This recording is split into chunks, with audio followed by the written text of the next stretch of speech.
Duela 20 urte, 1980ko abenduaren 6an, Durangoko azoka irekitzearekin batera jaio zen Euskaldunon egunkaria. Durangon bertan, Peio Zubiriak lehen zuzendariak aurkeztu zuen ekitaldi batean. Durangoko azokaren 25. edizioa ospatzen zen urte horretan. Gaurko egunean gogora ekarri nahi izan dugu nola sortu zen Euskaldunon egunkaria. Izan zen ustez ezinezkoa zena errealitate bihurtzea, ez? Eta diot ustez garai hartan instituzioek eta jende askok esate zutelako ez zegoela irakurlerik, ez zegoela kazetaririk euskaraz jarduteko. Gaur egun gauza horiek atzera begiratuta ematen du nola da posible hori, ez? Baina egia da, eta orduan horrela bizi zen, eta horrela esate zen. Eta guk aldiz esate genuen posible zela, bazegoela jendea egunkaria irakurtzeko posibilitatearekin, erosteko posibilitatearekin, bazegoela merkatu bat osatzeko aukera, eta kazetariak noski bageundela, ez? Eta posible genula. Eta orduan egin genuen zen, zai egon berrean, ea instituzioek noiz sortzen zuten zen martxa horretan ikusten genuen etzela sortuko, egin genuena izan zen sortu, eta aurrera tira, ez? Eta orduan, bai euskararentzat, derrigorrezko eta beharrezko dan zera bat, egitura bat, egunkari bat, hizkuntza bat sendotzeko erabat beharrezkoa den egitura bada egunkari bat, hori sortu, eta ez bakarrik hizkuntzarentzat, euskaldunontzat ere herri bezala egituratzen joateko eta herri bezala pentsatzen juteko beharrezko zen tresna bat sortu genuen. Eta oso harro gaude horretaz, ez?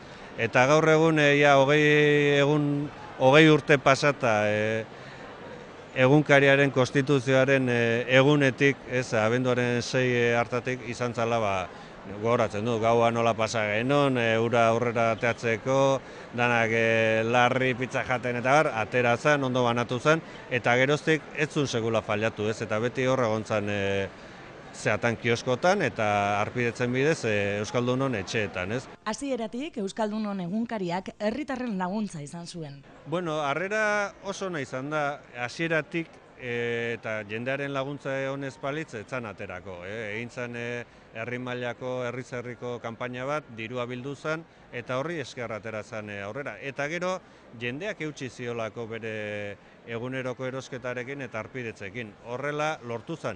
4 urte eta gero lortu zen, 4 urte pasata gero lortu zen Jaurlaritzak ematea diru laguntzak. Eta diru laguntza horiekin ere noski juntzan proiektua hobetzen eta aurrera ateratzen.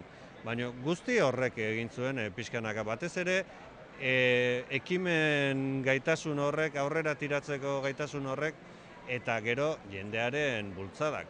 Eta denborarekin pixkanaka sinesgarritasuna irabazten joan zen egunkaria, hasieran arrimatu ez ziren inguruetara iritsi zen eta inguru horiek ere egunkariarekin gelditu. 2003ko otsailaren 20an itzi zuten Euskaldunon egunkaria. Pasadan urteko abenduaren 15ean hasi zen egunkariaren itziera kausuko epaiketa. 5 auzipetu egon ziren. Epaia urtengo apirilaren 12an jakin zen. Absoluzioa denentzat. Euren kontrako frogarik ez zegoela ebatzita. Itziera kasua bukatu zen arren, auzi ekonomikoak zabalik jarraitzen du. 8 auzipetu daude, herri akusazioak 13 eta 26 urte arteko espetxe zigorrak eskatu ditu haientzat. Bueno, alde batetik, zatuta, lur jota, nik uste euskal munduan egontzan alako zera bat, alde batetik impotentzia ondila ikustea estadu batek nola olako proiektu bat hizkuntzarena eta herri proiektu bat nola suntsitzen zuen, bestetik ikuspegi personaletik guretzat izan zen, sufritzea, asko sufritzea bai guk eta bai gure familik, bai torturatuak izan ginen atxiloketa garaian, gero kartzelan urtetarri nun kartzelan, etc. Horrelako gauzak oso gogorrak izan dira. Baina horrekin batera bizi izan du genuen euskal gizarteak eta euskal herritarrek esan ziotela ez, horrelako gauzei ez. Eta sekula indian manifestaziorik handienak eragin zitula egunkariaren itxierak, ez?